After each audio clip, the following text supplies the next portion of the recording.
بے بسی اس لیے نہیں آتی کہ کچھ چاہیے، بلکہ محبت کا وہ اثبات جس کی پاگل کو خواہش ہوتی ہے، وہ دیکھ کے وہ ایسا پاگل ہوتا ہے کہ جی چاہتا ہے اثبات بارہا ہو،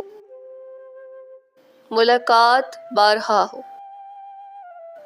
اور یہی بے بسی ہوتی ہے، نہ ملاقات نہ اثبات،